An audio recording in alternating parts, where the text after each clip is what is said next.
How should you rank the NFL's new offensive coordinators based on their immediate fantasy football impact? It's time to break it down right here and right now as we close another week and begin another edition of Locked On Fantasy Football. Are Locked On Fantasy, your daily NFL fantasy podcast. Part of the Locked On Podcast Network. Your team every day.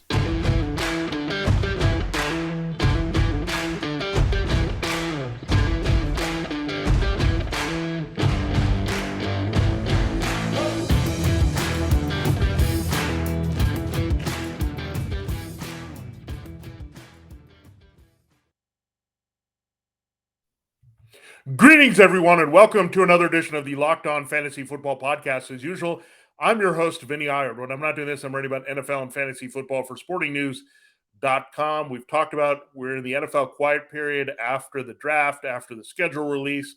Teams are starting to formulate here their offensive schemes, and it's a good time before we get OTAs and minicamp in full swing here for all the league to check in on the offensive coordinator hires. So we've had not only the coordinators in place in a lot of new situations here, but we've also had the personnel, right? So we've known what they're going to do to get the right players on the field to execute their scheme. So now that we have that, it's time for a timely top 9 list. Yeah, that's right. We do top 9 lists here because it's my favorite number. And it's great from Ferris Bueller and all that good stuff. And it has a nice ring to it. So we'll do a top 9, which is actually a top 10 this week. We will tell you that when we break it down here. But looking at the new offensive coordinator hires and in relation to their immediate impact for fantasy football, also the talent of their teams, that's a factor. The value of the players there, if they don't have a lot of fantasy football assets, we're going to chalk them down a little bit. But we're going to count down. We have a tie for 9th place. So that's why we have 10 names we will mention. Taking certain people out of the equation here, by the way, that we're going to not talk about. Last year, we know we had a great immediate impact. We had Ben Johnson with the Lions. That was a great hire. You had Mike Kafka go to the Giants and really impact Daniel Jones there. Luke Getsky also gets a lot of credit, that Packer style of offense, bringing it to Chicago. Under Matt Eberflus, we saw the big numbers with Justin Fields on the ground. So these new coordinators can have a big impact on existing high level of talent. We know that. So the guys we're taking out of the mix are Matt Nagy, because we know that Andy Reid is still there in Kansas City. You have Tim Kelly is pretty much the next guy up in Tennessee as a member of that staff. So they keep promoting within. He's their new offensive coordinator there. You also have Brian Johnson takes over for Shane Steichen in Philadelphia, so you have a new option there. But again, keeping the same things there, they promoted in-house. You have also Brian Schottenheimer. He was an analyst for the Cowboys last year, so trying to get more on the page with Mike McCarthy's play calling. That's why they moved on from Kellen Moore. More on Moore a little bit later. And then Mike LaFleur returns to the Rams. So we know Matt LaFleur once was there with Sean McVay. McVay's still a big influence of that offense. So we're taking those guys out of the equation. We have now left with 10 guys, so we wanted to get them all mentioned here. So that's why we have a tie for 9th. Let's dive into it right now with the list. The guys tied for 9th are Dave Canales of the Buccaneers. He came over from the Seahawks. He worked with Geno Smith as a quarterback's coach. And you have Jim Bob Cooter. He's back as an offensive coordinator. He's now working for the Colts. So he comes from the Jaguars. So one-time Lions offensive coordinator of note and one of the greatest names in the NFL history. But now he's there in Indianapolis, and we know Shane Steichen's also there. So that's why we put Jim Bob Cooter low on this list, because Steichen's influence is going to be pretty high on Anthony Richardson. He is going to be the leader of what they want to do with their offensive play design and get Richardson involved as a dual threat here as he works to win the starting job versus a bridge quarterback, Gardner Minshew. So again, interesting combination they have, but Steichen's influence, again, is a little bit more powerful. That's why we downgrade Jim Bob Cooter a little bit here, because, again, he'll have some good takes here for the quarterback. He'll help them get the ball in their hands quickly and do that part of the process. But again, Steichen with Jalen Hurts, the running aspect of the quarterback, he's going to focus a lot of that. So Steichen gets replaced here by one of the guys under him in Johnson in Philadelphia, so they should keep things going there. And now he'll bring his influence to Indianapolis. So again, Jim Bob Cooter, I just don't expect a lot from his scheming necessarily, but I think you'll see this offense run the ball a little bit more effectively, especially with a quarterback involved, should it be Richardson. And that will be something that turns the corner. But in terms of the immediate impact, I think you'll see a little there versus Steichen, and really depending on if you get Richardson starting in there over Minshew. Now, Dave Canales was tied here with Jim Bob Cooter at number 9. I'm just not high on the Buccaneers, and this is not going to help because we know Canales comes from the Seahawks, their run-heavy type offense. I don't know if it's going to be great here with the quarterback situation with Baker Mayfield and Kyle Trask trying to accomplish the same things they did with Geno Smith last year. And potential is there, but the offensive line took a hit. You're also looking at pivoting more to Rachaad White than throwing the ball downfield. So I'm not saying it's going to be too bad, but you could end up being a lot of Chris Godwin possession role type performance here. Mike Evans could see his numbers drop. You could have a little bit of shakiness in the running game with the offensive line taking an additional hit with Donovan Smith being released. So we'll see how it goes here, but I'm not really holding my breath here for big impact for the Buccaneers. It's hard to go in that direction, right? They've been in a great spot here with Bruce Arians and then Byron Leftwich, his protege. Now Leftwich is gone, and Arians is not influencing the offense. There's no Tom Brady, so that's how you look at it here. They're rebooting here, and it's hard to follow a very good offense. And really, Frank Reich in Indianapolis, that was the same case. They had some moments there with their quarterbacks and a running game, which was just a matter of not having a consistent quarterback. With Canales maybe changing the identity of this team a little bit, it's going to be tough with a new quarterback in place. So that's why these two guys are tied for number 9 in terms of new offensive coordinator hire, immediate impact in 2023. All right, the next hire is Thomas Brown. Again, Frank Reich is there in Carolina, so he's going to have a big say in what they do. Brown really liked Bryce Young, and he really wanted to get him, so that's going to be great. So he's going to influence the number 1 overall pick quarterback quite a bit.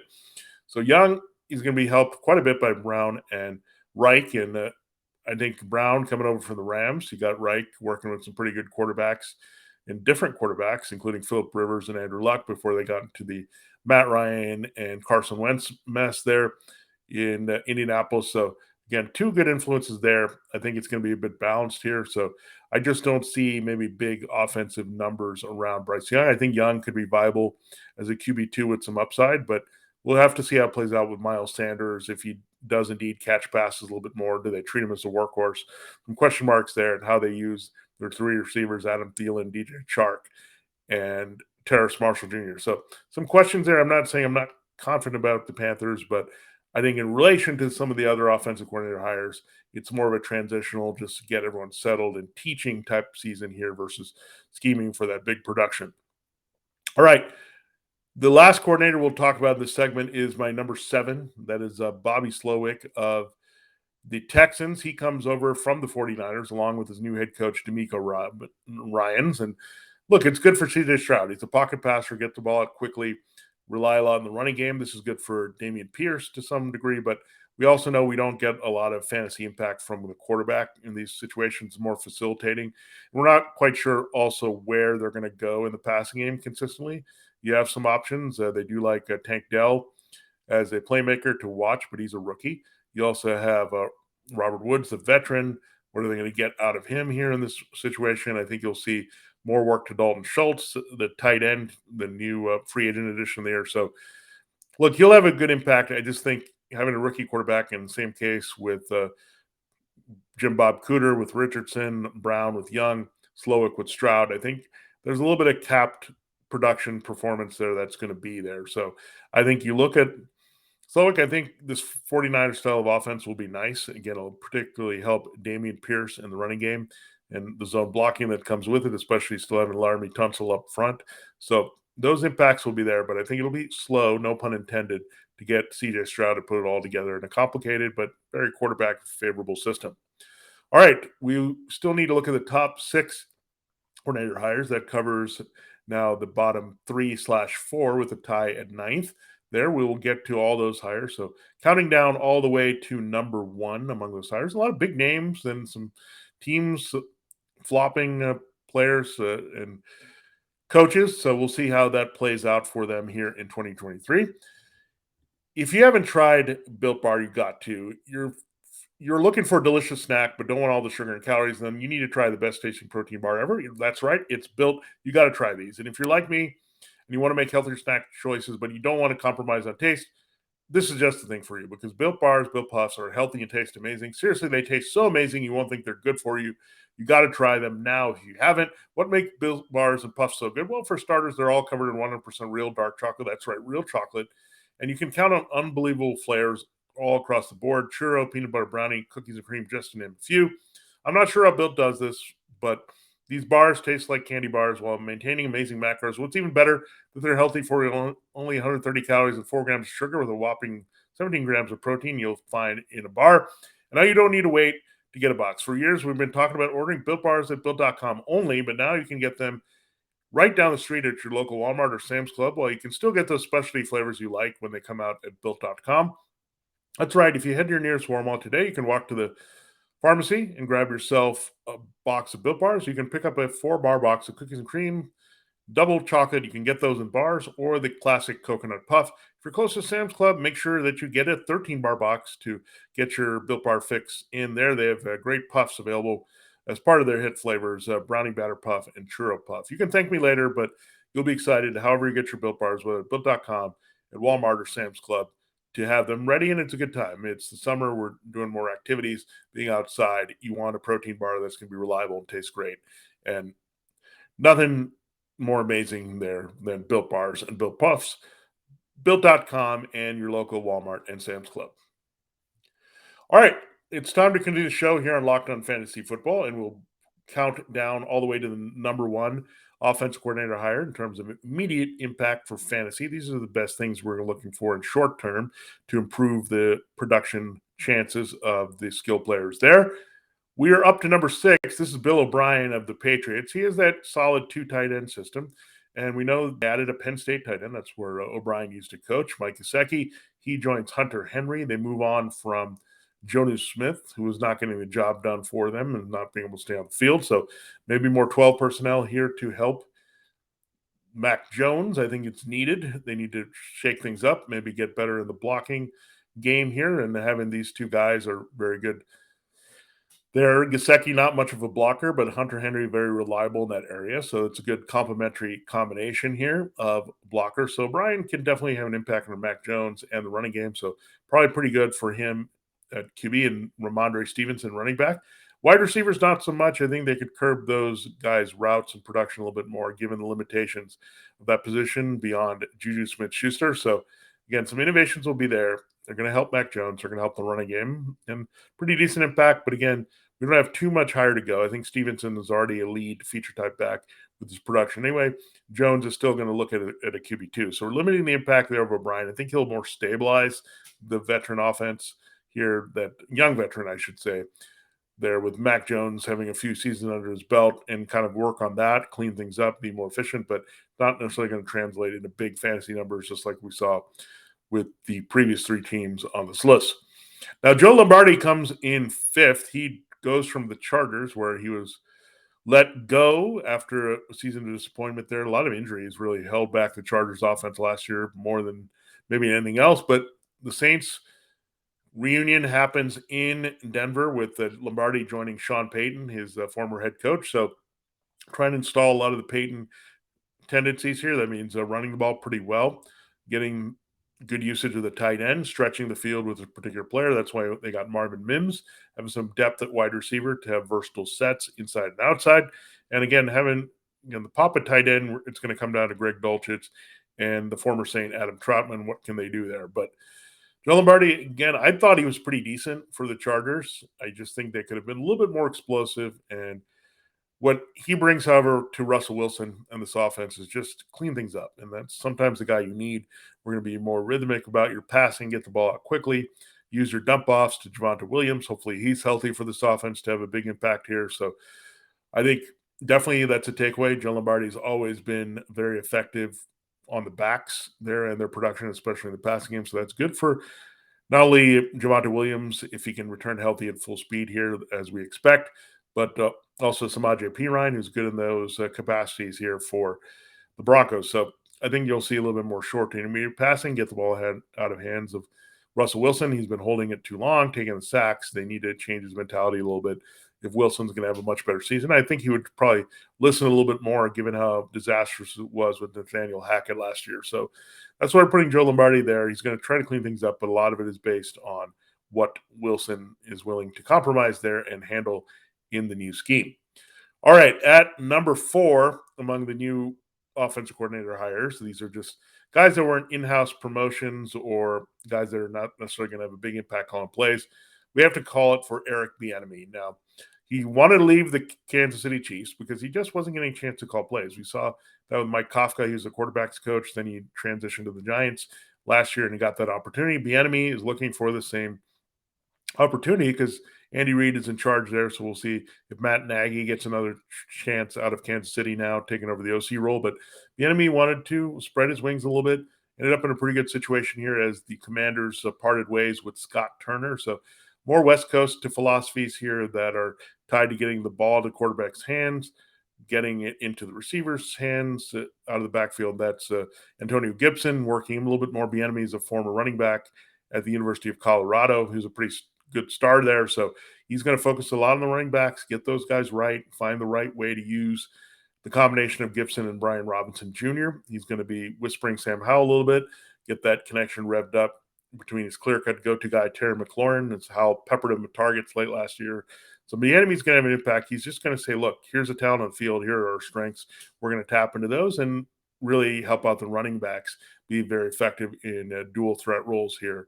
So I expect the Commanders' offense to also have to throw quite a bit. They're in a division with the Eagles and Giants and Cowboys. They're going to put up some points in this division. So that's going to be also good news here. So Bieniemy comes in as the number 4 most impactful offensive coordinator hire in 2023. We got 3 more to talk about. We'll get to those in the last segment.